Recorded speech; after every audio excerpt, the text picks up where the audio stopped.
Ruben Amorim takes charge of his first European game with Manchester United tomorrow. They face Bodo Glimt in the Europa League at Old Trafford. Let's head to their training ground now and join Anton Tolui. Anton, let's look at Manchester United as they prepare to take on Bodo Glimt in just his second game in charge. In that first game against Ipswich, United outrun in terms of distance covered. Is that the problem they've had all season? Yeah, absolutely. I think it's about finding out what the Amorim way is. As you can see, his final training session before, like you said, his first European game in charge is taking place right now. And he'll be hoping to replicate the last time Ruben Amorim was in charge in continental competition when his old team, Sporting, hammered Manchester City by 4-1. Now, on that occasion, they had 33% of the ball. Obviously, they'll be having and hoping for a lot more against Bodo Glimt. As you can see out there, good news for Manchester United. Whisper it very quietly.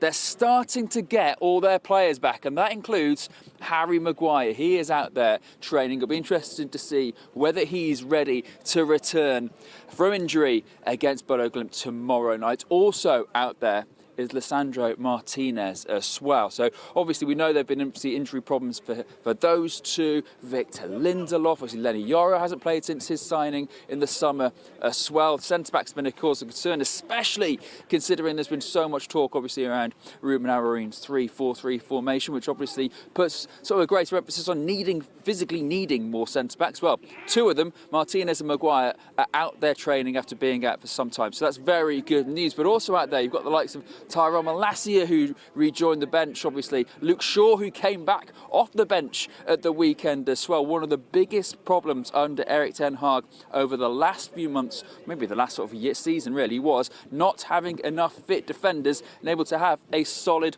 back four, back three, whatever they want to play. Now Manchester United are getting fit at the right time, which would be absolutely fantastic news for Manchester United's new head coach. Also out there, obviously trying to impress. You've got the likes of Rasmus Højlund and Marcus Rashford, who was back in the goals at the weekend as well during that draw against Ipswich. In the Premier League alone, only 3 players have scored 2 or more goals for Manchester United. So obviously, goals have been a concern. But like I said, United getting fit at the right time. Rasmus Højlund will want to do what he did in European competition last season, and that is get goals and show what he can do at the highest level. So good news on lots of fronts for Manchester United as they prepare for their game against the Norwegian champions tomorrow.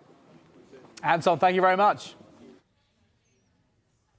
So, Pete, in that first game at Ipswich, there were some promising signs. There were some concerning signs which we've seen for Manchester United over the course of 2.5 years or so. But in terms of distance covered, they were actually outrun by Ipswich. And that's been a problem this season already for United. Well, it has. It's been a long-standing problem, actually, James. If you think back to Erik ten Hag's start of his range, remember they lost heavily at Brentford. He had them in for training the next day, running 14 kilometres, because that was the gap they'd had on Brentford. Well, it was 6.5 kilometres that Ipswich ran further than Man United at the weekend. And it's certainly been a trend this season, regardless of who's been in charge of Man United. Now, lots of numbers on this graphic, James, but we've highlighted Fulham and Chelsea, and the reason is they're the only teams Man United have run further than during those matches so far this season. So regardless of the quality of opposition Man United are playing, more often than not, they lose the battle in terms of distance covered. And actually, in all of these games, the opposition have out-sprinted Man United as well. And Ruben Amorim mentioned this after the game with Ipswich. He said, physically, we must improve. Now, we've just heard about how some of their injured players are coming back, but in terms of work rate,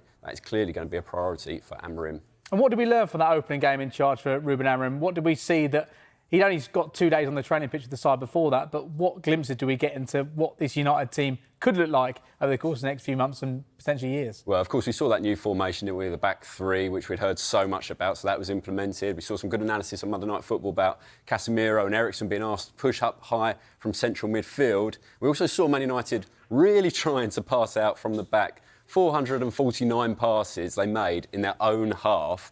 That came up to 69% of their total passes. Now, since Opta started recording this data in 2010-11, that's the highest percentage of passes Man United have made in their own half.